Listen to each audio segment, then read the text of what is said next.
ਤੁਸੀਂ ਕੀ ਕਰਨਾ ਹੈ, ਸਾਰੇ ਹੁਣ ਚੌਂਕੜੇ ਮਾਰ ਕੇ ਬੈਠ ਜਾਓ। ਜਦੋਂ ਆਪਾਂ ਹੱਥਾਂ ਵਿੱਚ ਹੱਥ ਪਾਉਣੇ ਆ ਤੇ ਜਿਹੜਾ ਸੱਜਾ ਅੰਗੂਠਾ ਤੁਹਾਡਾ ਉਸ ਨਾੜ ਤੇ ਰੱਖ ਲਓ ਜਿਹੜੇ ਆਪਾਂ ਡਾਕਟਰ ਤੇ ਹਕੀਮਾਂ ਨੂੰ ਦਿਖਾਉਣੇ। ਉਸ ਨਾੜ ਦਾ ਉੱਪਰ ਰੱਖ ਲਓ ਕਿ ਇਹ ਦਿਲ ਦੀ ਧੜਕਣ ਨਾਲ ਹੀ ਚੱਲਦੀ ਪਈ ਹੈ। ਇੱਥੇ ਇਹਦੇ ਨਾਲ ਤੁਹਾਡੇ ਅੰਦਰੋਂ ਹੀ ਮੰਨ ਲਓ ਇਸ ਮਾਈਕ ਨੂੰ ਤੁਸੀਂ ਪੜ੍ਹਿਆ ਇਹ ਤੋਂ ਸ਼ੁਰੂ ਆ ਜਾਏਗੀ। ਕੀ ਹੋਇਆ, ਤੁਹਾਡੇ ਅੰਦਰ ਜਿਹੜੀ ਹੈ ਉਹ ਰੋਮ ਰੋਮ ਚ ਚੱਲ ਪਿਆ। ਇਸੇ ਤਰ੍ਹਾਂ ਜਿਹੜਾ ਵੀ ਤੁਹਾਨੂੰ ਕੋਈ ਸੰਸਾਰ ਦੇ ਵਿੱਚ ਸਾਜ਼ ਮਿਲੇਗਾ ਤੁਰਦਿਆਂ ਫਿਰਦਿਆਂ ਕਦਮ ਦਾ ਜਾਂ ਹੋਰ ਉਹਦੇ ਨਾਲ ਤੁਹਾਡੇ ਸੁੱਤੇ ਜੁੜ ਜਾਇਆ ਕਰੇਗੀ।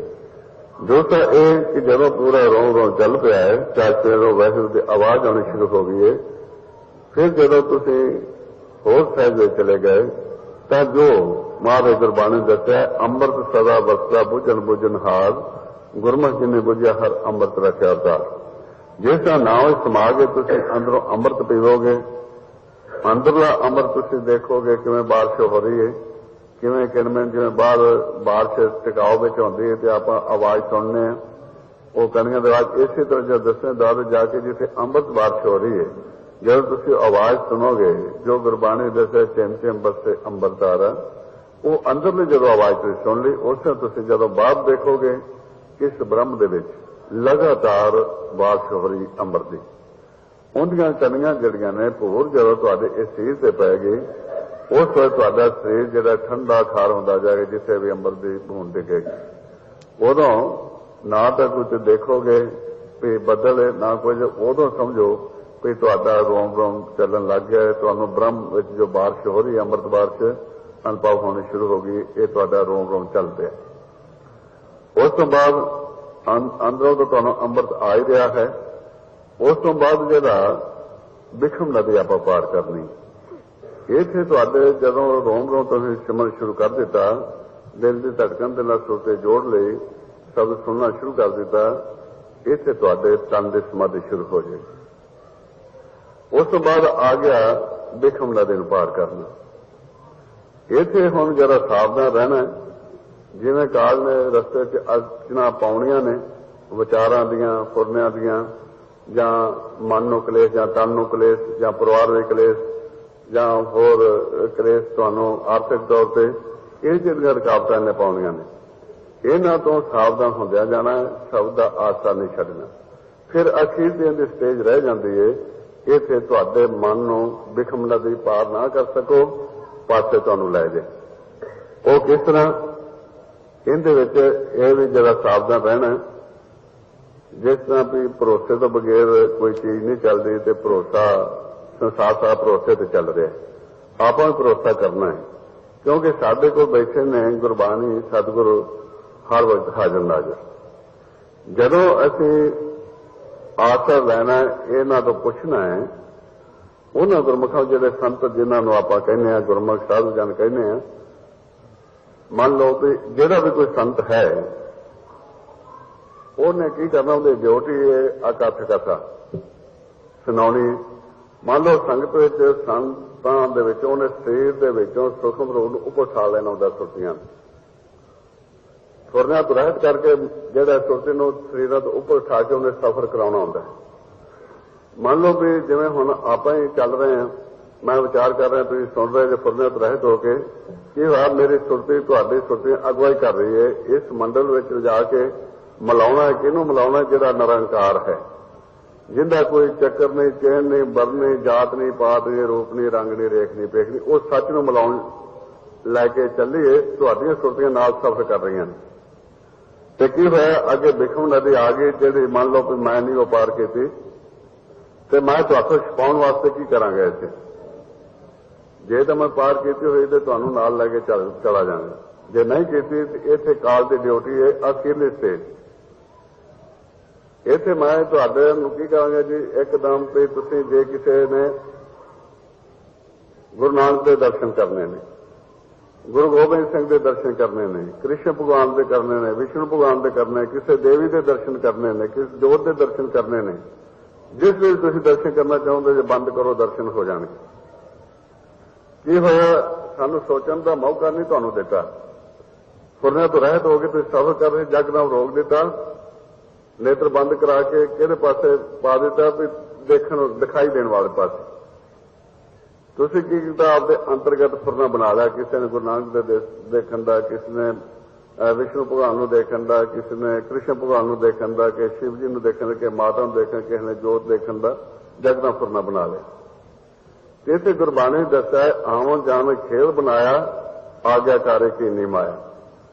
उन्हें फटाफट काल ने हुक्म देता है इन्हें आकार बना के खड़ा कर दो सारे ने। जेड़ा मन ने आकार बनाओ उन्हें आगे फोटो खड़ी कर दी थी। 5 मिनटों बाद मैंने पूछा हाँ जी दसो की दर्शन होए। अदो दर्शन शुरू कर दिता। मैंने जी गुरु नानक के दर्शन मैं कृष्ण भगवान के होए जी, शिव जी के होए जी, मैंने विष्णु भगवान के होए जी, देवी के होए जी, मैंने जोत से प्रकाश हो गया। तुसीं दसना शुरू करता तो मैं की कहता ये जे 10वां द्वार तुसीं मन लिया। क्योंकि तुसीं जिस ये भुल गए भी जिस नूं मिलन जा रहे थे उहदा तां आकार ही नहीं कोई, तो ये सानू सुखमकार विच वार दिता है। ये नहीं तुसीं सोचा, तुसीं मान गए हाँ जी ये 10वां द्वार है। इत्थे गुंजाइश जे थोड़ी जी रखी होगी ना तुसीं विच भरोसे दे ते सोचोगे भी वो मालक नूं मिलना सी उहदा आकार नहीं ते सानू फोटो विच लै गए।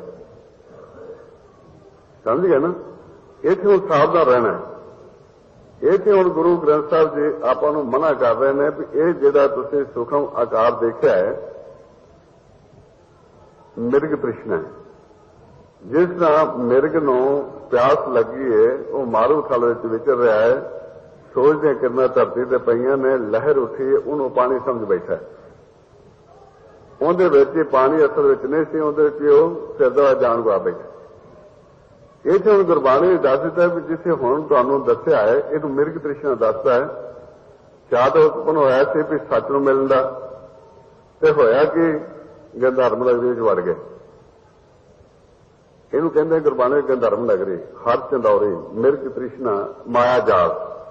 ਵੀ ਜਿਹੜੇ ਪਾਸੇ ਤੁਹਾਨੂੰ ਤੋਰ ਦਿੱਤਾ ਉਹ ਕੁਝ ਹੈ ਨਹੀਂ ਸੀ ਅਸਲੀ, ਲੇਕਿਨ ਆਪਦਾ ਨਾ ਪਤਾ ਹੋਣ ਕਰਕੇ ਤੁਹਾਨੂੰ ਗੰਧਰਮ ਨਗਰੀ ਵਿੱਚ ਵਾਰ ਦਿੱਤਾ। ਇੱਥੇ ਜੇ ਤਾਂ ਤੁਸੀਂ ਗੁਰਬਾਣੀ ਪੜ੍ਹੀਏ, ਜੇ ਪ੍ਰੈਕਟੀਕਲ ਕਰ ਰਹੇ ਜੇ ਫਿਰ ਆਖੋ ਜੀ 10ਵਾਂ द्वार नहीं है, ਉਹਨੂੰ ਟੋਕ ਦਿਓਗੇ। 10ਵੇਂ द्वार ਵਿੱਚ ਤਾਂ ਗੁਰਬਾਣੀ ਦੱਸਦੀ ਅਨਹਦ ਬਾਣੀ ਚੱਲ ਰਹੀ, ਅਨਹਦ ਸ਼ਬਦ ਚੱਲ ਰਹੇ ਤੇ ਤੁਸੀਂ ਕਿੱਧਰ ਵਾਰ ਦਿੱਤਾ ਸਾਨੂੰ। ਇਹ ਤੁਸੀਂ ਹਿੰਮਤ ਰੱਖਣੀ, ਜੇ ਕੋਈ ਸਟੇਜ ਇਸ ਤੇ ਆ ਕੇ ਤੁਹਾਨੂੰ ਇਸ ਪਾਸੇ ਮੋੜੇ ਤਾਂ ਸਾਵਧਾਨ ਰਹਿਣਾ, ਕਿਉਂ ਗੁਰਬਾਣੀ ਆਪਾਂ ਨੂੰ 10ਵੇਂ द्वार ਦਾ ਦੱਸ ਰਹੀ ਹੈ। ਹੁਣ ਆਪਾਂ ਜਦੋਂ ਪੁੱਛਦੇ ਹਾਂ ਗੁਰਬਾਣੀ ਤੋਂ ਮਹਾਰਾਜ ਸੱਚੇ ਪਾਤਸ਼ਾਹ 10ਵੇਂ द्वार ਵਿੱਚ ਜਦ ਅਸੀਂ ਪ੍ਰਵੇਸ਼ ਹੋ ਗਏ ਤਾਂ ਉੱਥੇ ਕੀ ਨਿਸ਼ਾਨੀ ਉਹ ਆਪਾਂ ਨੂੰ ਦੱਸ ਰਹੇ ਨੇ। ਉਹਦੇ 9 ਦਰਵਾਜ਼ੇ ਕਾਇਆ ਕੋਟ ਹੈ, 10ਵਾਂ ਗੁਪਤ ਰਖੀਜੇ, ਬੱਜਰ ਕਪਾੜ ਨਾ ਖੁੱਲੇ ਕੋ ਸ਼ਬਦ ਖਲੀਜੇ। ਤੇ ਪੁੱਛਦੇ ਹਾਂ ਸ਼ਬਦ ਦੁਆਰਾ ਖੁੱਲਿਆ ਕੀ ਉੱਥੇ ਹੋਵੇਗਾ, ਉੱਥੇ ਅਨਹਦ 19 ਵਾਜਦੇ ਕੋ ਸ਼ਬਦ ਸੁਨੇਜੇ, ਦਿਲ ਕਾ ਤੰਤਰ ਚਾਨਣਾ ਕਰ ਭਗਤ ਮਲੇਜੇ। ਉਹਦੇ ਅਨਹਦ ਬਾਣੀ ਉੱਥੇ ਹੋਵੇਗੀ। ਫਿਰ ਇਹਨਾਂ ਜੀ ਜਰਾ ਚੰਗੀ ਤਰ੍ਹਾਂ ਖੋਲ ਕੇ ਸਮਝਾ ਦਿਓ ਖੁੱਲਿਆ ਤੇ ਉੱਥੇ ਕੀ ਹੋਵੇਗਾ। ਗੁਰੂ ਕੋਲ ਚਲੇ ਜਾਂਦੇ ਆ ਤਾਂ ਉਹ ਦੱਸ ਰਹੇ ਨੇ। ਫਿਰ ਉਹਦੇ 9 ਦਾ ਠਾਕੇ ਤਾਵਤ ਰਹਾਏ, 10ਵੇਂ ਨਿਜ ਕਰ ਵਾਸਤਾ ਪਾਏ। ਉੱਥੇ ਅਨਹਦ ਸ਼ਬਦ ਵਜੇ ਦਿਨ ਰਾਤੇ, ਗੁਰਮਤਿ ਸ਼ਬਦ ਸੁਨਾਮਣੇ। 10ਵੇਂ द्वार ਦਾ ਘਰ ਜਦੋਂ ਚਲੇ ਜਾਣਾ ਆਪਣੇ ਫਿਰ ਘਰ, ਇਹ ਨਿਸ਼ਾਨੀਆਂ ਦੱਸ ਰਹੇ ਨੇ। ਪਰ ਉੱਥੇ ਅਨਹਦ ਵਾਜੇ ਵੱਜਣਗੇ। ਵਾਜੇ ਪੰਜ ਸ਼ਬਦ ਤਿਤ ਕਾਲ ਸੁਭਾਗੇ, ਕਾਲ ਸੁਭਾਗੇ ਸ਼ਬਦ ਵਾਜੇ ਕਲਾ ਜਿਨ ਕਰ ਤਾਰਿਆ, 5 ਦੂਰ ਤੋਂ ਵਸ ਕੇ ਤੇ ਕਾਲ ਕੰਟਕ ਮਾਰਿਆ। ਦੱਸ ਰਹੇ ਨੇ ਜਦੋਂ ਤੁਸੀਂ ਨਿਜਗਾ ਚਲੇ ਗਏ ਉੱਥੇ ਅਨਹਦ ਬਾਣੀ ਚਲੇ ਗਏ, ਅਨਹਦ ਸ਼ਬਦ ਪ੍ਰਗਟ ਹੋਣਗੇ। 10ਵੇਂ द्वार ਦੀ ਨਿਸ਼ਾਨੀ ਜੇ ਤੁਹਾਡੇ ਘਰ ਦੀ। ਉਸ ਤੋਂ ਬਾਅਦ ਫਿਰ ਨਾਮ ਪ੍ਰਗਟ ਸਾਹਿਤ ਹੁਣ ਕਿੰਗਰੀ ਸਾਹਿਬ ਜੀ ਨੂੰ ਕਹਿੰਦਾ ਤੂਰ ਵੱਜੇਗਾ, ਉਹਦੇ ਸਮਾ ਕੇ ਤੁਸੀਂ ਮਾਲਕ ਨੂੰ ਮਿਲਣਾ। ਸੋ ਇਸ ਕਰਕੇ ਆਪਾਂ ਜੋ ਗੁਰਬਾਣੀ ਦੁਆਰਾ ਜੋ ਸਾਨੂੰ ਰਸਤਾ ਦੱਸਦੇ ਉਸ ਰਸਤੇ ਤੋਂ ਕਸੌਟੀ ਤੇ ਜੇ ਪਾਸੇ ਕੋਈ ਚੀਜ਼ ਜਾਂਦੀ ਹੈ ਉਸ ਤੋਂ ਸਾਵਧਾਨ ਰਹਿਣਾ। ਤੁਸੀਂ ਬਣਨਾ ਸਾਰਿਆਂ ਨੇ ਸੰਤ, ਪ੍ਰੈਕਟੀਕਲ ਹੈ ਜੀਵਨ, ਸਾਧੂ ਬਣਨਾ ਹੈ, ਭਗਤ ਬਣਨਾ ਹੈ, ਬ੍ਰਹਮ ਗਿਆਨੀ ਬਣਨਾ ਹੈ। ਤੇ ਸੁਖਮਨੀ ਸਾਹਿਬ ਦੇ ਦੱਸ ਦਿੱਤਾ ਕਿਹੜੇ ਸਟੇਜ ਤੇ ਜਾ ਕੇ ਤੁਸੀਂ ਸੰਤ ਬਣੋਗੇ, ਕਿੱਥੇ ਭਗਤ ਬਣੋਗੇ, ਕਿੱਥੇ ਸਾਧੂ ਬਣੋਗੇ, ਕਿੱਥੇ ਗੁਰਮੁਖ ਤੇਲ ਦੀ ਅਵਸਥਾ ਦੱਸ ਦਿੱਤੀ ਨੇ। ਇੱਥੇ ਹੁਣ ਜਿਹੜਾ ਆਪਾਂ 10ਵੇਂ द्वार ਵਿੱਚ ਚਲੇ ਗਏ, ਨਿਜ ਕਰ ਚਲੇ ਗਏ, ਇੱਥੇ 2 ਸਟੇਜਾਂ ਨੇ। ਅਨਹਦ ਜਿੱਥੇ ਸ਼ਬਦ ਨੇ ਉੱਥੇ ਸੰਤ ਪਾਦੇ, ਸਾਹਿਤ ਹੁੰਦੇ ਸਾਧੂ ਪਾਦੇ। ਜਦੋਂ ਤੂਰ ਵਿੱਚ ਸਮਾ ਕੇ ਤੁਸੀਂ ਸੁਖ ਮਹਿਲ ਵਿੱਚ ਆ ਗਏ, ਇੱਥੇ ਭਗਤ, ਇੱਥੇ ਆਪਾਂ ਭਗਤ ਦੀ ਪਦਵੀ ਤੁਹਾਨੂੰ ਮਿਲ ਜਾਏਗੀ। ਇਸ ਪ੍ਰਕਾਸ਼ ਮਹਿਲ ਵਿੱਚੋਂ ਇਹਦੇ ਸੁਖ ਮਹਿਲ ਪ੍ਰਕਾਸ਼ ਮਹਿਲ ਵਿੱਚ ਪ੍ਰਵੇਸ਼ ਹੋ ਗਏ ਤੇ ਬ੍ਰਹਮ ਗਿਆਨੀ ਦੀ ਪਦਵੀ ਮਿਲ ਜਾਏਗੀ। ਇੱਥੇ ਹੁਣ ਗੁਰਬਾਣੀ ਵਿੱਚ ਆਪਾਂ ਨੂੰ ਦੱਸ ਰਹੇ ਨੇ सूख महल जाके ओज द्वारे तामे वस्ते भगत प्यारे। सहज कथा प्रभ की अत मिठी विरले कहूं नेत्रों दिठी। ते उत्थे की है विरले कहूं नेत्रों इत्थे फिर थोड़े शब्द भुल गए। ये दसते ने सूख महल जाके ओज द्वारे तामे वस्ते भगत प्यारे।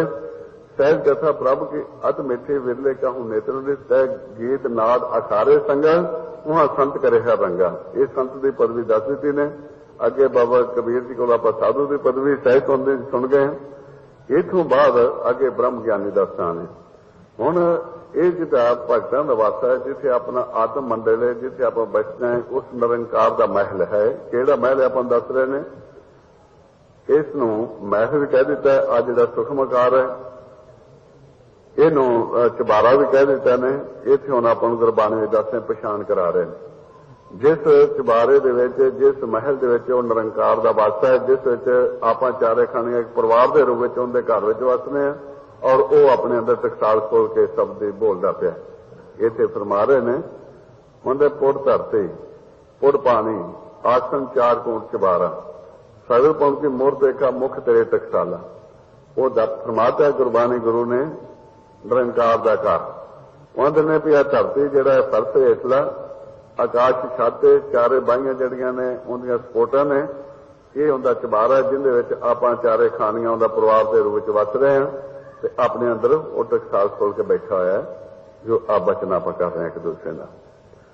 इसे तरह ही हुण सानूं पता लग गया भी आ सूख महल है उनका। इस महल दे विच कदों सानूं इहनूं दरगाह भी कह दिता ने, इहनूं परलोक भी कह दिता ने। इस दरगाह विच कदों सानूं बुलाएगा इत्थे हुण गुरबाणी दसदे ने जदों अपना मन जिहड़ा है, जिहड़ी अपनी आत्मा है, जो अपना सुखों काया है, जो नाम ना रती गई। उन्हें शब्द रंगाए हुक्म सुभाए सच्ची दरगाह महल बुलाए। उदों आपां नूं महल च बुला लेगा। ये हुण काया नूं किवें रंगना असीं कि सानूं अपना ले, सानूं महल बुला ले। वो आपां दस दिता ने। महाराज सच्चे पातशाह पंजवें पातशाह दस रहे ने उन्हें काया रंगन जे थे प्यारे पाइए नाव मजीठ। रंगन वाला जे रंगे सब ऐसा रंग न दीठ। जिनके चोले रतड़े प्यारे कंत ना के पास धूड़ तिना के जे मिले जी को नानक की अरदास। आओ आप उसी तरह हुण रंगीए आत्मा नूं। जिहड़ा आपां शब्द सिमरन कीता है वो रंगन दा किस तरह? बाबा कबीर जी गुरबाणी दस रहे हैं तन रहनी मन पुनरव का। इस तन नूं मट्टी बना लेना जिवें ललारी रंग पा के मट्टी विच इस कपड़े नूं उपर हेठां दबाउंदा है कढदा है। इसी तरह ही आपां इस नूं मट्टी बना के नाम द्वारा इहदे स्वास सगास सिमरन करके आपदी आत्मा नूं रंगना है। आओ फिर उस तरह स्वास सगास सारे रल के करके ताकि साडी एक आया जिहड़े इहनूं रंग चढ़ जाए। गुरु कहना चलो जी सारे रल के करिए। वाह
खालसा वाहिगुरू जी की फतेह। इस तरीके नाल अपना आपदे मन नूं रंगना है श्वास का वध तो वध सिमन करके। जदों आपां श्वास का सिमन करके रोम रोम सिमन करके ज्यादा है थोड़ा जा घट हाँ जी हाँ जी थोड़ा जा ठहराव विच करया करो। हाँ जी ये सहज सहज चलना जिवें श्वास चलते ने उस तरीके नाल। अच्छा इत्थे अगे जब आप रोम रोम सिमन करके चले गए ऊपर अगे आगे बिखम नदी। हुण बिखम नदी नूं किवें पार करिए? बिखम नदी तुहानूं पता भी जिथे पौण दा संतुलन बिगड़िया होया है। इस पौण दे संतुलन जिथे बिगड़िया इनू ठीक करने वास्ते वो आपां नूं अड जुगती दस दित्ती ने सिमन दी गुरबाणी विच। उहदे जिवें अन्ने दे हत्थ विच डगोरी फड़ी हुंदी ने वो टोट हो के चलदा। हाँ जी हाँ बिखम नदी जिहड़ी है वो जदों अपना प्रकाश होया ਇਹਦਾ ਜਿਹੜਾ गंगा जमुना सरस्वती जी ਨੂੰ ਈੜਾ ਪਿੰਗਲਾ ਸੁਖਮ ਕਿਹਾ ਹੈ ਇਹਨਾਂ ਪੌਣ ਦਾ ਸ਼ਬਦ ਇੱਕੋ ਜਿਹਾ ਚੱਲ ਰਿਹਾ ਸੀ। ਜੋ ਆਪਣਾ ਸਿਰ ਤੇ ਨੌ ਦਰ ਖੁੱਲ ਗਏ ਤੇ ਉਸ ਟਾਈਮ ਤੇ ਕੀ ਹੋਇਆ ਜਦੋਂ ਮੁਖ ਖੁੱਲਾ ਹੈ ਪੌਣ ਦਾ ਸ਼ਬਦ ਅੰਦਰ ਗਿਆ ਹੈ ਉਹ ਜਿਹੜੇ ਸੁਖਮਨ ਸੀ ਬਹੁਤ ਬਰੀਕ ਨਾਰੇ ਉਹ ਸੁੰਗੜ ਗਏ ਇਕੱਠੀ ਹੋ ਗਈ। ਉਹਨੂੰ ਕਹਿੰਦੇ ਨੇ ਬੰਦ ਹੋ ਗਈ ਹੈ। ਉਹਦੇ ਸਵਾਸ ਨਹੀਂ ਗਏ ਉੱਥੇ ਨਾਮ ਗੁਪਤ ਹੋ ਗਿਆ ਹੈ। ਉਹ ਬੰਦ ਹੋਣ ਤੋਂ ਬਾਅਦ ਖੱਬੇ ਤੇ ਸੱਜੇ ਪੌਣ ਦਾ ਵੱਧ ਘਟ ਆਉਣਾ ਸ਼ੁਰੂ ਹੋ ਗਿਆ। ਇਸ ਕਰਕੇ ਇਹਦਾ ਪੌਣ ਦਾ ਸੰਤੁਲਨ ਵਿਗੜਨ ਕਰਕੇ ਇਸ ਨੂੰ ਗੁਰਬਾਣੀ ਵਿੱਚ ਬਿਖਮ ਨਦੀ ਕਹਿ ਦਿੱਤਾ ਹੈ। ਬਿਖੜਾ ਹੋਇਆ ਰਸਤਾ ਜਿਸ ਰਸਤੇ ਰਾਹੀਂ ਪੁਲ ਆਪਾਂ ਪਾਰ ਕਰਕੇ ਜਾਣਾ ਸੀ ਨਿਜਕਰ ਨੂੰ ਜਿਸ ਘਾਟ ਨੂੰ ਪਾਰ ਕਰਨਾ ਸੀ ਉਹ ਤੂਫਾਨ ਆਇਆ ਆਉਂਦਿਆਂ ਨੂੰ ਉਹਨੇ ਉਹ ਸਭ ਰੋੜ ਦਿੱਤਾ। ਉਹਨੂੰ ਕਹਿੰਦੇ ਬਿਖਮ ਨਦੀ। ਇੱਕ ਰਸਤਾ ਬੰਦ ਹੋ ਗਿਆ ਦੂਜੇ ਦਾ ਵਹਾਅ ਦਾ ਬਦਲ ਗਿਆ ਸੰਤੁਲਨ। ਇਹਨੂੰ ਬਿਖਮ ਨਦੀ ਕਹਿ ਦਿੱਤਾ ਨੇ। ਇੱਥੇ ਹੁਣ ਇਸ ਨਦੀ ਨੂੰ ਪਾਰ ਕਰਨ ਵਾਸਤੇ ਇਹਦਾ ਸੰਤੁਲਨ ਠੀਕ ਕਰਨ ਵਾਸਤੇ ਜਿਸ ਤਰ੍ਹਾਂ ਅੰਨੇ ਦੇ ਹੱਥ ਵਿੱਚ ਡੰਗੋਰੀ ਹੁੰਦੀ ਉਹ ਟੋਟ ਹੋ ਕੇ ਚੱਲਦਾ ਹੈ ਨਾ ਜਾਂ ਪਾਣੀ ਨੂੰ ਪਾਰ ਕਰਨ ਲੱਗਿਆ ਛੋਟਾ ਕੋਲੋਂ ਪਹਿਲਾਂ ਟੋਲੀ ਦਾ ਕਿੰਨਾ ਉਡੂਗਾ ਫਿਰ ਅਗੇ ਚਲਾਂ ਜਿਹਦਾ ਫਿਰ ਹੋਰ ਟੋਕੇਗਾ। ਉੱਥੇ ਆਪਾਂ ਨੂੰ ਅਲੱਗਾ ਜੁਗਤੀ ਦੱਸ ਦਿੰਦੇ ਕਿਸ ਤਰ੍ਹਾਂ ਆਪਾਂ ਸਿਮਰਨ ਕਰਨਾ। ਉਹ ਜਦੋਂ ਇਸ ਸਟੇਜ 'ਤੇ ਆਵਾਂਗੇ ਆਪਾਂ ਕਰਾਂਗੇ। ਉਸ ਤੋਂ ਬਾਅਦ ਜਦੋਂ ਆਪਾਂ ਇਹ ਨਦੀ ਦਾ ਸੰਤੁਲਨ ਠੀਕ ਹੋ ਜਾਂਦਾ ਤੇ ਆਪਾਂ ਪਾਰ ਹੋ ਜਾਂਦੇ ਉੱਥੇ ਨਿਜ ਸੁਣ ਆ ਜਾਂਦੇ ਪੌਣ ਤੋਂ ਉੱਪਰ ਉੱਠ ਗਏ ਆਪਾਂ।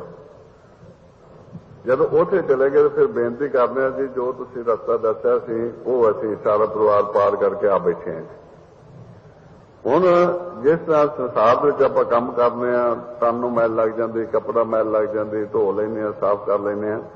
ਇਸੇ ਤਰ੍ਹਾਂ ਉਹਦੇ ਨੇ ਜਿਹੜਾ ਤੁਸੀਂ ਬੇੜਾ ਇਕੱਠਾ ਕੀਤਾ ਹੈ ਪਾਵਸਾਗਰ ਨੂੰ ਪਾਰ ਕੀਤਾ ਹੈ ਕਰਦਿਆਂ ਕਰਾਉਂਦਿਆਂ ਇਹ ਜਿਹੜੇ ਆਪਣੇ ਅੱਗੇ ਵੀ ਤਰ੍ਹਾਂ ਗੁਣਾਂ ਦੀ ਮੈਲ ਲੱਗੀ ਹੋਈ ਸੀ ਇਹ ਇਕੱਠਾ ਕਰਦੇ ਹੁਣ ਇੱਥੇ ਆ ਗਏ ਮਨ ਤੁਹਾਡਾ ਮੈਲਾ ਹੋ ਗਿਆ ਇਹਨੂੰ ਧੋ ਲਓ। ਉਹਨਾਂ ਦੇ ਮਨ ਮੈਲੇ ਤਾਂ ਸਭ ਕੁਝ ਮੈਲਾ ਤਨ ਧੋਤੇ ਮਨ ਅੱਛਾ ਨਾ ਹੋਏ ਇਹ ਜਗ ਭਰਮ ਤੋਂ ਆਇਆ ਵਿਰਲਾ ਬੁਝੇ ਕੋਈ। ਦੇਖੋ ਤਿੰਨਾਂ ਯੁੱਗਾਂ ਵਿੱਚ ਆਪਾਂ ਨੂੰ ਕਿਤੇ ਨਹੀਂ ਮਿਲਦਾ ਕਿ ਮਨ ਨੂੰ ਧੋਤਾ ਜਾ ਸਕਦਾ। ਇਸ ਕਰਕੇ ਸਾਡੇ ਜਿਹੜੇ ਅਵਸਥਾ ਜੀਵਾਂ ਦੇ ਰਹੇ ਕਿਉਂਕਿ ਸਾਡੀ ਆਤਮਾ ਨੂੰ ਚਾਰ ਯੁੱਗ ਖੇਲਣ ਦਾ ਸਮਾਂ ਸੰਸਾਰ ਤੇ ਦਿੱਤਾ ਗਿਆ ਸੀ। ਸਤਿਯੁਗ ਦੇ ਵਿੱਚ ਦੁਆਪਰ ਤ੍ਰੇਤੇ ਜੋ ਸਾਨੂੰ ਮਾਨਸਿਆਮਾ ਜੇ ਮਿਲਿਆ ਵੀ ਹੈ ਤੇ ਕੀ ਅਸੀਂ ਕਮਾਈ ਕਰ ਲਈ ਤੇ ਸਵਰਗਾਂ ਤੱਕ ਸੀਮਤ ਰਹਿ ਗਏ। ਸਵਰਗਾਂ ਵਿੱਚ ਦੇਵਲੋਕ ਤੋਂ ਫਿਰ ਸਾਨੂੰ ਮਾਨਸਿਆਮਾ ਲੈਣਾ ਪਿਆ ਫਿਰ ਦੂਜੀਆਂ ਜੂਨਾਂ 'ਚ ਫਿਰ ਇੱਧਰ ਆ ਗਏ। ਹੁਣ ਤਿੰਨਾਂ ਯੁੱਗਾਂ ਦੇ ਵਿੱਚ ਆਪਾਂ ਨੂੰ ਇਹ ਨਹੀਂ ਦੱਸਿਆ ਕਿ ਤੁਸੀਂ ਮਨ ਧੋ ਸਕਦੇ ਜੇ ਸਵਰਗਾਂ ਤੱਕ ਸੀਮਤ ਰੱਖਿਆ। ਤੇ ਗੁਰੂ ਨਾਨਕ ਦੇ ਘਰ ਨੇ ਇੱਥੇ ਆ ਕੇ ਨਿਰੰਕਾਰ ਦਾ ਪ੍ਰਗਟ ਕਰਤਾ ਹੈ। ਨਿਰੰਕਾਰ ਦੇ ਦੇਸ਼ ਆਮ ਸ਼ਰਈ ਲੋਕਾਂ ਨੂੰ ਦੱਸਿਆ ਵੀ ਆਹ ਜੇ ਨਿਰੰਕਾਰ ਦਾ ਦੇਸ਼ ਆਹ ਜੇ ਸੱਚਖੰਡ ਆਹ ਦਰਗਾਹ ਜੇ ਪਰਲੋਕ ਜੇ ਵੀ ਭੁਲੇਖੇ ਵਿੱਚ ਰਹਿਣ ਸਾਰੇ ਗੁਰਮਤਿ ਜਿਹੜੇ ਸੱਚਖੰਡ ਦੇ ਵਾਸੀ ਬਣ ਜਾਣ। ਇੱਥੇ ਹੁਣ ਜਿਹੜਾ ਆਪਾਂ ਨੂੰ ਦੱਸ ਦਿੱਤਾ ਹੁਣ ਤੁਸੀਂ ਮਨ ਨੂੰ ਧੋ ਲਓ ਤੇ ਮਨ ਜਿਹੜਾ ਹੈ ਇਹਨੂੰ ਕਿਹੜੀ ਆਪਣੀ ਦੱਸਿਆ ਨੇ ਮੈਲ ਲੱਗੀ ਆ ਤ੍ਰੈ ਗੁਣਾਂ ਦੇ ਵਿਚਾਰਾਂ ਦੇ ਫੁਰਨਿਆਂ ਦੀ ਆਸ਼ਾ ਅਭਿਲਾਸ਼ਾ ਤ੍ਰਿਸ਼ਨਾਵਾਂ ਦੀ ਇਹ ਜਿਹੜੀ ਮੈਲ ਲੱਗੇ ਮਨ ਨੂੰ ਇਹਨੂੰ ਸ਼ਬਦ ਦੁਆਰਾ ਹੁੰਦੇ ਨੇ ਚਿੰਤਾ ਕਿਸੇ ਨੂੰ ਕਿ ਫਿਕਰ ਕਿਸ ਤਰ੍ਹਾਂ ਜੇ ਲੱਗੇ ਨੇ ਇਹ ਮਨ ਨੂੰ ਮੈਲ ਲੱਗੀ ਹੋਈ। ਤੇ ਜਦੋਂ ਆਪਾਂ ਪੁੱਛਦੇ ਕਿਵੇਂ ਧੋਈ ਉਹਦੇ ਸ਼ਬਦ ਲਾਗੋ ਮਨ ਧੋਵੋ ਸ਼ਬਦ ਲਾਗੋ ਹਰ ਤੋਂ ਰੋਹ ਚਿਤ ਲਾਏ ਉਦੋਂ ਫਿਰ ਇੱਥੇ ਸ਼ਬਦ ਦੁਆਰਾ ਆਪਾਂ ਵੱਧ ਤੋਂ ਵੱਧ ਸੰਬੰਧ ਕਰਨਾ ਹੈ ਤਾਂ ਕਿ ਸਾਡੇ ਮਨ ਦੀ ਮੈਲ ਜਿਹੜੇ ਫੁਰਨੇ ਬਿਲਕੁਲ ਰੁਕ ਜਾਣ। ਇੱਥੇ ਆਉਂਦਿਆਂ ਨੂੰ ਆਪਾਂ ਮਨ ਦੀ ਮੈਲ ਲਾ ਲੈਣੀ ਹੈ। ਸਿਮਰਨ ਇਹਨੂੰ ਕਹਿੰਦੇ ਨੇ ਤਰਵਾਇਣੀ ਵਿੱਚ ਇਸ਼ਨਾਨ ਕਰਨਾ। ਇੱਥੇ ਆ ਗਏ ਇੱਥੇ ਆਂਦੇ ਤਰਵਾਇਣੀ ਵਿੱਚ ਇਸ਼ਨਾਨ ਕਰ ਲਓ। ਜਿਵੇਂ ਅੰਮ੍ਰਿਤਸਰ ਦੇ ਵਿੱਚ ਆਪਾਂ ਸਰੋਵਰ 'ਚ ਇਸ਼ਨਾਨ ਕਰਨਾ ਹੋਵੇ आंदे पहलों टोटियां ते मैल मूल ला लो फिर इत्थे शांत करिया जी। इसी तरह इत्थे हुण सानूं आंदे ने भी तुसीं मन दा इशनान कर लो तरवैणी विच, इह तीर्थ ते अगे जदों इत्थे हुण शब्द प्रगट इत्थों तक अपना ज्ञान दिवस है, अपने संसार की भाषा है। इत्थे जिथे सुखन बंद है ना दो नेत्रों दरम्यान, इत्थों तक अपने संसार की भाषा, चाहे आप इत्थे पंजाब की धरती बैठे हैं, चाहे सारे हिंदुस्तान, चाहे बाहरले देशों, जिथे भी कोई इंसान वसता है आपो अपनी जो भी भाषा बोलता है वो इत्थों तक संसार की भाषा। इस तो उपर आकाशबाणी है, अनहबाणी है। इस करके हुण अगे इत्थों ज्ञान की समाप्ति हो जाती है कि ध्यान शुरू हो जाता है। जो गुरबाणी ने दसिया ना ज्ञान ते ध्यान की अवस्था, इत्थों हुण इत्थों तक ज्ञान की अवस्था है भी अपड़ना किवें निजकर अगे ध्यान शुरू हो जाता है। हुण इत्थे अंम੍ਰਿਤਸਰ आ जाता है, अंम੍ਰਿਤ सरोवर है, इहदे विच आंदे तुसीं इशनान करो, मैल दी मन निर्मल होआ अंम੍ਰਿਤ तीर्थ नाए। इत्थे हुण जिहड़ा मन ने इशनान करना यह ध्यान द्वारा करना है। इत्थे शब्द प्रगट हो जाना है, शब्द दे विच उहने समाउणा है, उहदे ध्यान धुन विच ध्यान रखदे इत्थे इहदी सारी मैल लैगी। उस तो बाद उसने उन्हें सज्जना मिलना है जेडे सज्जन भी इस सच्चे शब्द समाये हुए हैं, अगे गुरु के दर से बैठे ने सहज गुफा के विच। सो इत्थे हुण दस दिता ने जिहड़ी चिंता अपने दूर हो गई, गुरु ने अपन थां दसता जिथे मन का इशनान करना है। फरमा देने सतगुर सेविए सदा सुख, जन्म मरण दुख जाए, चिंता मूल न होवी अचिंत वसे मन आए, अंतर तीर्थ ज्ञान है सतगुर दिया बजाए, मैल गई मन निर्मल हुआ अंम੍ਰਿਤ तीर्थ नाए, सज्जन मिले सज्जना, सच्चे शब्द सुभाए घर ही परचा पाया, ज्योति जोत मिलाए। हुण इत्थे मन ने जो इशनान किया है गुरु के दर से पूजा करनी है, जिवें आपां गुरु के आगे दर से सेवा करने हैं, इत्थे हुण मन की सेवा वास्ते स्थान है। आंदे ने अंतर पूजा थान मरारा, ज्योति जोत मिलावन हारा। इत्थे आ गया मन, आके महाराज के सन्मुख बह गया, वो जोत प्रगट कर ली जिहड़ी आपां दस्सिया ने ना, कहे नानक सृष्टि का मूल रचिया, जोत राखी तां तू जग में आया। वो जिहड़े सारे दे विच सब में जोत जोत है सोए, तिस दे चानन सब में चानन होए, गुर साखी जोत प्रगट होए। वो इत्थे आके वो जोत प्रगट उठी गुरु की शरण विच आया था। इसी तरह वो जोत जिहड़ी आपां प्रगट करनी है, वो नाम निरंजन प्रगट करना, उन्होंने मिलना है सहज गुफा जाके, निरंकार को मिलना है, सतपुरख कह लो उन्होंने गुरबाणी ने दस्सिया है, कालपुर कह लो, इत्थे आपां अविनाशी कह लो, निरंकार कह लो, उसनूं आपां सहज गुफा में जाके मिलना है। सो ये आपां नूं गुरबाणी विच अंदरों जाण दा निज कर प्रवेश होने का रस्ता दसदा ने। जदों अपने अंदर अनहद शब्द प्रगट हो गया, उन्होंने निज पद कह दिता ने, निज पद उपर लागो ध्यान, राजा राम नाम मोरा ब्रह्म ज्ञान। इत्थों ब्रह्म ज्ञान की अवस्था शुरू हो जाती जीव की। इत्थे फिर उन्हें दस दिता ने गुरबाणी विच, इत्थे आपां अमर पद भी आके मिल जाती है, जे आपां सहज गुफा दे विच आके आसन ला लांगे तां। गुरबाणी विच दस दिता ने आपां नूं जिस तरह उदाहरण देते लोहा जिहड़ा है पास नाल मिल के वो सोना बन जाता है, इसी तरह अपनी सुरती दस्या जदों ये नाम दे समा जाएगी, नाम विच मिल जाएगी, इनू अमर पद भी मिल जाएगी। गुरबाणी फरमाया ने किथे आसन लाउणा है, गगन आसन समाध लगावे, पास परस परमगत पावे। इत्थे जाके आपां जीवन मुक्त हो जाएंगे। उस तो बाद संसार दे विच मालक दे जदों आपां नूं मिलाप हो गया है, निरंकार दा फिर आपां जिहड़ा कर्म करना वो भी सफल है। वो फिर आपां नूं गुरबाणी विच उदाहरणां दित्तियां ने, नाल समदृष्टि में चलना है, जो त्रै गुणा विच आउणा है, सिमर सिमर हर कारण करना, जो थिर कर बहना है, उदों अनहद सन्मुख होके बाणी सुननी है, जदों इस दरगाह दे विच जाना है, उदों आपदे निरंकार दे सन्मुख हो जाना है, जोत विच जोत मिल जाएगी। आओ हुण जिहड़ा आपां विचार करिए भी जिथे जाना है आपां सचखंड विच, दरगाह विच, परलोक विच, बेगमपुरा शहर, अवचल नगर, नरपाओ नगर, गुरबाणी विच जिहदे नाम दिते ने, आपां हुण पता है भी आए हाँ तो जाना वापस। जदों कोई पुराने से छड़ जाता तो बेनतियां करने, आप अरदासां करने सच्चे पातशाह नूं सचखंड विच थां दे, दरगाह विच आपदे चरनां विच उन्हां दा वासा करे। वो जिहड़े जीव ने इस जिउंदिआं जी दरगाह विच थां नहीं आउणा जाना नहीं बनाया, परलोक विच उहनूं भेद नहीं, सचखंड विच आउणा जाना नहीं बनाया ते अपनी सिफारिश ते उहनूं थां मुश्किल मिलदी। इस करके महाराज ने तुसीं आप ही अपना थां बना लो। ते जे आपां नूं सचखंड दा पता होवेगा तां ही आपां थां बना सकने हां, दरगाह दा पता होवेगा आउणा जाना बना सकने हां। इत्थे हुण आपां आओ पुछीए, सचखंड की जानकारी लईए भी सचखंड कित्थे है। आपां सन्मुख सरग श्री गुरु ग्रंथ साहिब दे बैठ के जदों बेनती करने आ महाराज सानूं सचखंड के संबंध विच दसो जी सचखंड किहड़ा है। तो गुरु नानक देव जी महाराज जपजी साहिब की तुसीं सारे रोज बाणी पढ़ते हो, जपजी साहिब जी की बाणी सचखंड की सारी जानकारी दे गए हैं। या ध्यान नाल सुनिया जे किसे दस रहे सचखंड, जिन्ना को आप पूछांगे उन्ना को गुरु दसदा आपां नूं। इत्थे आपां पुछिआ दसो जी सचखंड विच किहदा वासा है, कौन वासा है सचखंड विच? ते गुरु नानक देव जी दस रहे ने सचखंड वसे निरंकार। फिर आप पूछे महाराज निरंकार का सचखंड वासा है, सचखंड विच होर भी कोई चीज है? उन्होंने है की ये पूछा है? उन्हें सचखंड वसे निरंकार कर कर वेखे नजर निहाल तिथे खंड मंडल वरपान। आ जिहड़े खंड ब्रह्मंड ने ये किथे वस रहे ने? सचखंड विच। आपां बेनती की हाँ जी सानूं पता लग्या सचखंड निरंकार का ही वासा है, ये खंड ब्रह्मंड भी सचखंड विच, होर कोई चीज सचखंड विच? वो फिर अगे दस रहे ने अपने संबंध विच। उन्हें सचखंड वसे निरंकार कर कर वेखे नजर निहाल तिथे खंड मंडल पांड जे को कथे अंत नांत तिथे लो लो आकार जे जो हुक्म तिने ते आकार वेख के विकसे कर विचार नानक अपना कर दस। वो अपन दस गए भी जिवें खंड ब्रह्मंड वासे एवं तुसीं जे तुहाडे सारे आकार ने ना शरीर ने ये सारे सचखंड विच वस रहे हैं। थोड़े जे शब्द विच आपां नूं सचखंड की जानकारी दे गए भी सचखंड निरंकार का ही वासा है, खंड ब्रह्मंड भी आप भी सारे कितने वस रहे हैं? सचखंड विच। ते आपां बेनती की जी सानू खोल के जब दसो, बड़े छोटे जे शब्दों में तुहाडा दस दिता पता नहीं लग रहा, खोल के होर समझा दिओ सानू भी ये किवें खेल बना दिता उन्होंने, किवें इत्थे खंड ब्रह्मंड ते असीं वसे। हाँ जी वो दस रहे ने साचे ते पवना पाया, पवने ते जल होए, जल ते त्रै पवन साजिया घट घट जोत समोए। फिर दस दिता ने भी सच तो पहलों पौन प्रगट होए, पानी प्रगट होया, ये इहदे तो बाद विच रचना करती खंडा ब्रह्मंडा नहीं ते तुहाडी।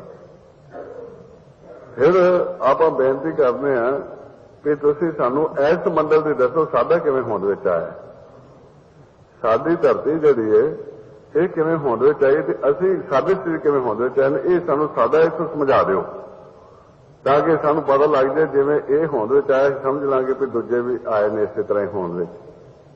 इत्थे गुरु नानक देव जी फिर आपां दस रहे ने उहदे सच तो पहलों पौन पैदा होई है, फिर पानी पैदा होया, फिर अगन पैदा होई है, ये तीनों का संगम हो गया। तो इत्थे की होया? धुंधुकारा हो गया। आंदे अरबद नरबद धुंधुकारा। जदों धुंधुकारा हो गया इत्थे इस सचखंड दे विच वो फिर अपने आपां इस मंडल के पिछले मंडल के आपां पुछया तो दस रहे गुरु नानक देव जपजी साहिब की बाणी विच किवें साडे इस पिछले असीं होंद विच आए हैं। दस रहे ने भी कुछ एरिया दे दिता गया साडे इस मंडल तैयार करन दा माया नूं प्रगट करके। माया त्रै गुणी जिहड़े माया इहनूं हुक्म करता निशान दे देते भी इन्ने कोई एरिए दे विच ये खंड रच दिओ जिहदे विच खिडना आकार तैयार कर दिओ। माया ने निशानदेही ला ली है। उपरले एरिए नूं आपां आकाश अपनी भाषा कहते, हेठां पताल कहते, उहदे एरिए जिन्ना को धुंधुकारा है उहदे द्वारा आकार तैयार करने ने। ते माया ने जुगती वरती आपदी जदों हुक्म है ये जुगती वरती सू दस रहे ने माया माई त्रै गुण प्रसूत जमाया। माया ने आपदे विचों ऐसी जुगती इस्तेमाल की कि पौन पानी बसंत तार तैयार करके त्रै गुण पैदा कर दिते हैं जिन्होंने सतोगुण रजो ते तमोगुण कह दिता है। इन्होंने पौन पानी बसंतर कह दिता है। इन्होंने ही देवतियों का नाम देता है ब्रह्मा विष्णु महेश कह दिता है कि शक्तियां इख्तियार कर दी ते इन्होंने सन्मुख कर दिता है निरंकार दे भी आ मैं विधि द्वारा आकार तैयार किए ने ते हुक्म करो। प्रवानगी उथों आदेश कराया, प्रवानगी मिल गई, उन्हें ड्यूटियां लग गई ने। किवें आदेश कराया, किवें प्रवानगी मिली ते की ड्यूटियां लगियां ने, हुण जपजी साहिब दस रहे फरमा रहे ने एका माई जुगत विहाई तीन चेले परवान एक संसारी एक भंडारी एक लाए दीवान जिव तिस पावे तिवें चलावे जे होवे फरमान वो वेखे उन नजर ना आवे बहुत आए वडान आदेश किसे आदेश आद अनिल ना नहत जुग जुग एको भी मंजूरी मिल गई ड्यूटियां लागियां ने ते हुक्म होया है इसे तरह ही आ जड़ा है एक ग्राउंड तैयार करो जिथे खेडना इनके विच तैयार करने वास्ते माया ने उस एरिए के 4 खंड होर तैयार कर लए ने जिन्होंने जपजी साहिब की बाणी धर्म खंड ज्ञान खंड ते सर्म खंड ते कर्म खंड का नाम देता है। इन्होंने की चीज तैयार कर रही है धर्म खंड जो पौन बसंतर के तत्व तैयार किए जा रहे हैं सर्म ज्ञान खंड के धुना तैयार की जा रही जिन्हें तुम दसवें द्वारे सुनते हो इसी तरह सारे धुना चल रही ने ज्ञान खंड के सर्म खंड के अनहत बाणी चल रही है कर्म खंड के सुखम रसूल का आकार जरा कर दिता है सारा एकत्र कर दिता है प्रवाह चल पाया तैयार हो गया इतने हुण जिन्ना हुक्म होया है आकार तैयार करने का उन्हें माया ने तत्व तैयार करके पौन पानी बसंतर के आकाश पाताल मिला के इकट्ठे कर दिते उन्हें बहुत सारा वड्डा एक आकार नजर आने लग गया जिस गुरु नानक देव जी धर्मशाल का नाम दे रहे हैं धरती के धर्मशाल का जिवें धर्मशाला मुसाफर आउंदा जांदा है वो स्थिर रहिंदी है इसी तरह ही आप इत्थे आउंदे जांदे रहांगे ये स्थिर रहेगी जिन्ना चਿਰ हुक्म है इत्थे दस रहे हैं कि धरती किवें होंद विच आई फरमा रहे ने जपजी साहिब की बाणी ਉਹਦੇ पौन पानी अग्नि पताल तिस विच धरती थाप रखी धर्मशाल ये आपां पुछया तो दस रहे ने इत्थे हुण आपां जो पुछया भी साडे आकार किवें होंद विच आए ने उन्हें पर दस रहे भी पताल का तत्त छड्ड दिता इत्थे मिट्टी का तत्त ले लिया जुगती होई वरती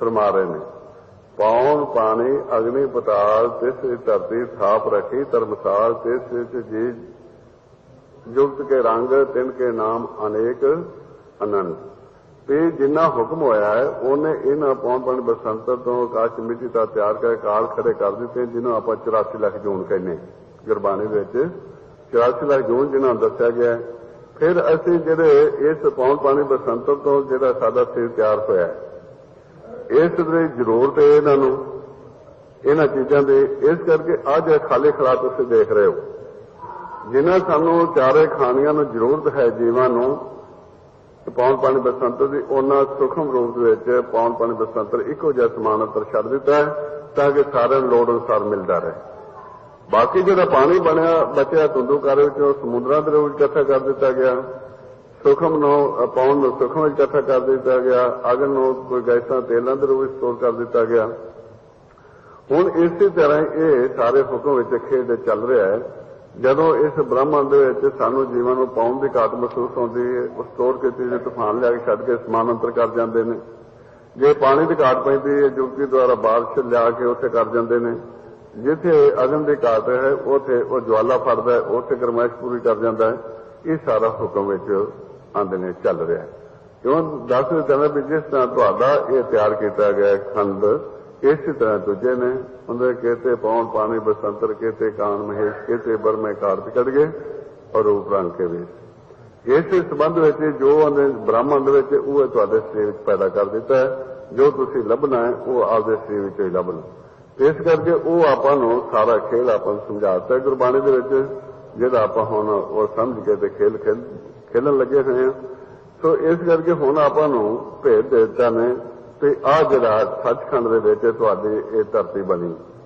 इत्थे अपनी धरती तैयार होई है ते असीं धरती दे उत्ते बैठे हैं कित्थे बैठे हैं सचखंड विच जदों चलांगे एक पैर धरती ते दूजा सचखंड विच लेकिन नाल हुण दस दित्ता मैं भी आ जिहड़ा सूखम आकार है ये सतपुरख दा आकार है ये काल पुरख दा आकार है जिथे आचार्य गुरु गोबिंद सिंह महाराज जी भी दस गए ने काल पुरख की देह मोह कोट विष्ण महेश कोट इंद्र ब्रह्मा कहते रावसस करोड़ जलेश मैं ये भी दस गया भी ये जो सतपुरख का कालपुरख के देह आ जिस पता नहीं किन्ने को विष्ण ब्रह्मा ते इंद्र सारे को जड़ियां पूरियां बनिया खंड ब्रह्मंडे ने ये सारे उनकी देह ही ने ये सूखम आकार है उस निरंकार का इन सूखम कहते हैं सूखम मैं जाने सुन आपा ये दृश्यमान शो कर दिता ने सो इस करके इस सतपुरख का जिहड़ा है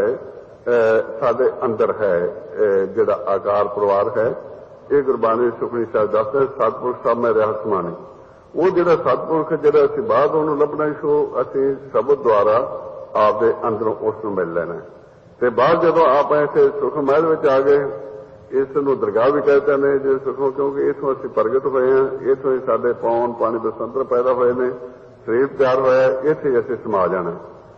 समावांगे उदों जदों असीं शब्द समा जावांगे, मालक नाल मिल लांगे। अगर जे असीं नाम विच नहीं समाउंदे ते साडा सुखम आकार है जिहड़ा ਉਹਨੂੰ अंत समय जिहदा ध्यान हो गया, ये आकार ला के उस आकार में भेज देंगे। जे साडा ध्यान नहीं किसी पासे गया, फिर जिहड़े हट्टां ते 4 हट ने जिथे आपां सौदा ज्यादा खरीदिया होगा, ये समझा जाता फिर रोज इत्थे ज्यादा स्वाद खर्च करते रहे सी, इधर प्यार से उस आकार जिहड़े ओहदे निश्चित ने उन आकारां में भेज दिता जाएगा। जोत वह रहिंदी, गुरबाणी ने दस्सिया जोत वह जुगत सहसे कायम फिर पलटी। जुगती है कायम पलटन दी, आकार बदलण दी, लेकिन जोत वह रहिंदी। इस करके सावधान रहना है। महाराज सच्चे पातशाह जी कृपा दृष्टि की है, परमात्मा बख्शिश कर देता है कि महाराज की बाणी दस्सिया भी इन्ना तुहाडे ते दयालु हो गया है, यही तो तुहानूं मानसजामा बख्शिश कर देता है, सारिया जूना का मुखी बना देता है, दूसरा तुहाडे वस कर देता है, इच्छाधारी बनाता है तुहानूं भी जो तुसीं कलम पट्टी तुहानूं फड़ा दी है भी जो तुसीं लिखोगे उहदे मुताबिक फैसला कर देंगे। दस रहे ने आपे पट्टी कलम आप उपर लिख भी तू कहते ने तुहाडा मन हुण शुद्ध कर दिता है। इस विच पिछला तो आउंदे ही मैल लगी वो धो भी लो ते हुण जो लिखोगे इहदे ते उहदा फैसला कर देंगे अंत समय। ते इस करके विचार मन की पट्टी ते लिखे जाने, जिहड़ा भी मन विच विचार है वो लिखा जाना है, जिहदे फैसला होना है। नाल ही सावधान कर रहे हैं, देखा जे किते भी गलत ना लिख बिया जी। फरमाते फरीदा जे तू अकल लतीफ है काले लिख ना लेख, अपने गिरीवान में सिर नीवा कर दे। सो इस करके सावधान रहना है। एक तो पिछली जी मैल लगी आ रही जन्म का जन्म मन मैला होया पिया है, उन्होंने सिमन कर करके आप शुद्ध करना है। जे शुद्ध कर लिया तो महाराज ने वड्डे भागां वाले ने, नानक धन धन वड्डे वड भागी जिन गुरमत नाम हृदय मल धोए। जिन्हों ने मन को शुद्ध कर लिया, मन को धो लिया है, उन्हों का मन खालस हो गया है ते उन्हों के मन के आप मालक आके वस गया। इत्थे महाराज सच्चे पातशाह दस रहे ने कि खालस किवें करना है। फरमा रहे कहो कबीर जन पाए खालसे प्रेम भगत जे जानी। आपा नूं गुरु साहिबान ने विधि दस दी भगती करन दी, सिमन करन दी। कहते ने करो जो जिवें आपां तन दे विच तन दे रूप विच समान रूप विच सेवा करने हैं, किसों दे मन द्वारा असीं सेवा कर सकने हैं। निरंकार दी मन द्वारा सेवा किस तरह उनके गुर सेवा गुर भगत है। जे आपां कल्ले हां बैठे हैं सिमन कीती जा रहे हैं, वो निरंकार की सेवा मन कर रहे हैं। अगर जे आपां इकट्ठे होकर जिवें दर ते आके सेवा करने हैं गुरु दे ते किस तरह इकट्ठे सेवा करनी है, तो फिर वो सारी संगत जिहड़ा आपां हुण शब्द दा विचार कर रहे हैं, उन्हें गुर सेवा गुर शब्द विचार, ये सारियां सुरतियां मिल के सेवा कर रही ने निरंकार दी। सो इसी तरह उन्होंने जदों तुसीं खालस हो गए, गुरु गोबिंद सिंह जी महाराज दसते ने और जो जगह घट में तब खालस खालसा तीन खालस जाने। जे अपने अंदर वो जोत प्रगट कर ली आपां जिंदे तो विछड़िया होया मन त्रै गुणा विच आया, चौथे पद में चला गया, नाम समा के निरंकार के दर्शन कर ले, सन्मुख चला गया, उनके समा गया, ये खालस हो गया। ते महाराज सच्चे पातशाह ने जो खालस हो गया तो आप मालक तुहाडे घर दे विच आके वस जाएगा, आपां नूं सदन की लोड़ नहीं पैनी। ते जिन्हां गुरमुखां दे घर आके बसिया है वो गुरबाणी विच आपां नूं दस रहे ने की निशानी होवेगी जदों अपने मन के छेज उत्ते आके उन विराजमान हो गया। निशानी दस रहे गुरमुख कहते हर हरे हर गुण गावो गुरमुखे पाया राम, अनदिन शब्द रवो अनहद शब्द बजाए राम। अनहद शब्द बजाए हर जियो कर आए, हर गुण गाओ नारी। अनदिन भगत करो गुरु आगे सातन कंत प्यारे।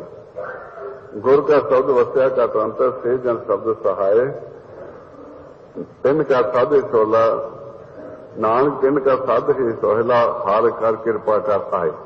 ਉਹਦੇ ਜਦੋਂ ਅਨਹਦ ਸ਼ਬਦ ਸ਼ੁੱਧ ਹੋ ਗਿਆ, ਮਨ ਅਨਹਦ ਸ਼ਬਦ ਪ੍ਰਗਟ ਹੋ ਜਾਣਗੇ, ਉਦੋਂ ਸਮਝੋ ਕਿ ਮਾਲਕ ਤੁਹਾਡੇ ਅੰਦਰ ਪ੍ਰਵੇਸ਼ ਹੋ ਗਿਆ। ਸੋ ਇਸ ਕਰਕੇ ਆਪਾਂ ਧੋਣਾ ਹੈ ਮਨ ਨੂੰ, ਵੱਧ ਤੋਂ ਵੱਧ ਰਾਤ ਦੇ ਸਿਮਰਨ ਕਰਕੇ। ਜਦੋਂ ਮਨ ਆਪਣਾ ਸ਼ੁੱਧ ਹੋ ਗਿਆ, ਮਾਲਕ ਆਪਣੇ ਅੰਦਰ ਆਪ ਹੀ ਆ ਕੇ ਬੈਠ ਜਾਏਗਾ। ਤੇ ਫਿਰ ਉਹ ਆਂਦੇ ਨੇ ਵੀ ਮੈਂ ਬੈਠ ਕੇ ਤੁਹਾਡੇ ਅੰਦਰ ਸ਼ਕਤੀ ਵੀ ਪੂਰੀ ਦੇ ਦਿਆਂਗਾ। ਪਰ ਉਦੋਂ ਜਦੋਂ ਇਹ ਫੁਰਨਿਆਂ ਤੋਂ ਇਹ ਖਾਲਸ ਹੋਵੋਗੇ। ਤੇ ਜੇ ਤੁਸੀਂ ਫਿਰ ਤਰੇ ਗੁਣਾ ਵਿੱਚ ਚਲੇ ਗਏ, ਉਹਨੇ ਵਿਸ਼ਵਾਸ ਨਹੀਂ ਕਰਨਾ। ਮੈਂ ਇੱਥੇ ਗੁਰੂ ਗੋਬਿੰਦ ਸਿੰਘ ਮਹਾਰਾਜ ਦੱਸਦੇ ਨੇ, ਖਾਲਸਾ ਮੇਰਾ ਰੂਪ ਹੈ ਖਾਸ। ਉਦੋਂ ਸੰਬੋਧਨ ਕਰ ਰਹੇ ਨਿਰੰਕਾਰ ਵੱਲੋਂ, ਉਹਨੇ ਖਾਲਸਾ ਮੇਰਾ ਰੂਪ ਹੈ ਖਾਸ, ਖਾਲਸਾ ਮੈਂ ਹੂੰ ਕਰੂੰ ਨਵਾਜ਼, ਖਾਲਸਾ ਮੇਰਾ ਸੱਜਣ ਸੂਰਾ, ਖਾਲਸਾ ਮੇਰਾ ਸਤਿਗੁਰ ਪੂਰਾ। ਤੇ ਨਾਲ ਲੱਗੇ ਜਾਏ ਦੱਸਦੇ ਨੇ, ਜਬ ਲਗ ਖਾਲਸਾ ਰਹਿ ਨਿਆਰਾ, ਤਬ लग तेज दियो मैं सारा, जावे जाए विपरण की रीत, मैं न करूं इनकी प्रतीत।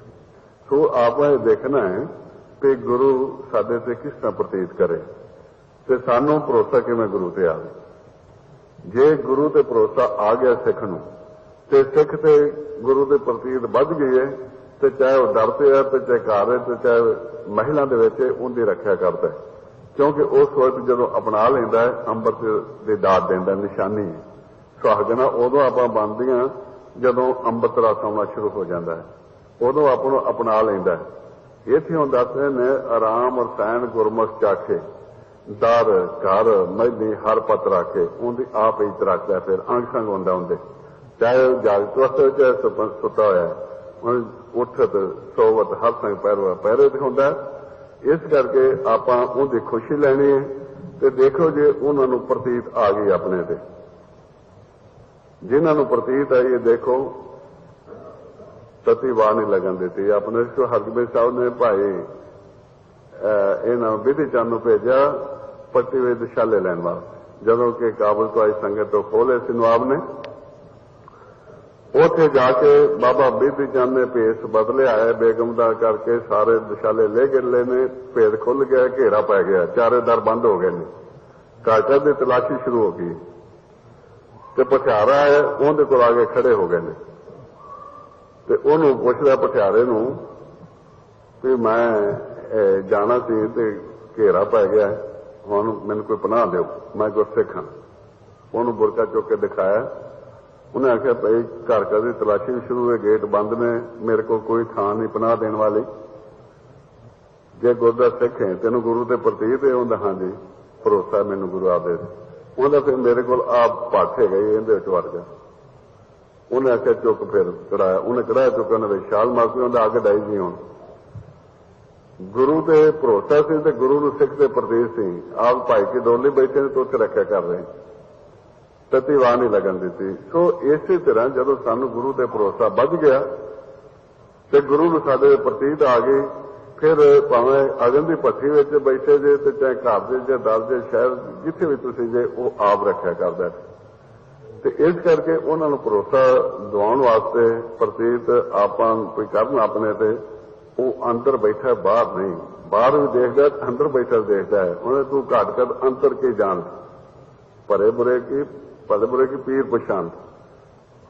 वो घट घट दे अंदर बैठा है, वो अपने सारिਆਂ ਦੇ चाहे ਆਪਾਂ मुख च बोल गए जना बोल गए अंतरगत जानता है।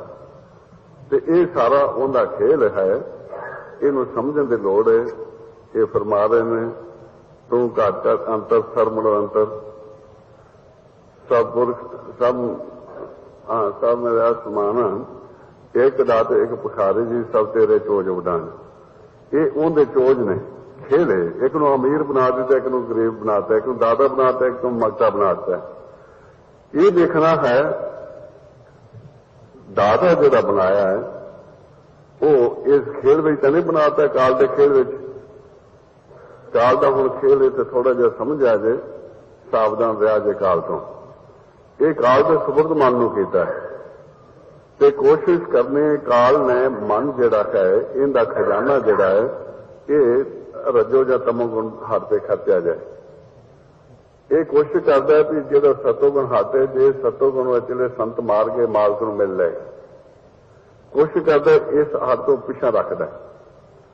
ਜਦੋਂ ਇਹ ਸਾਡੇ ਤੋਂ ਪਿੱਛਾ ਰੱਖਦਾ ਹੈ ਉਸ ਵਕਤ ਕੀ ਹੁੰਦਾ, ਮਨ ਦਾ ਸੰਤੁਲਨ ਵਿਗੜ ਜਾਂਦਾ ਹੈ, ਮਨ ਨੂੰ ਅਸ਼ਾਂਤ ਕਰ ਦਿੰਦਾ ਹੈ, ਇੰਨਾ ਅਸ਼ਾਂਤ ਕਰ ਦਿੰਦਾ ਹੈ ਕਿ ਜੀਵ ਸੇ ਛੱਡਣ ਲਈ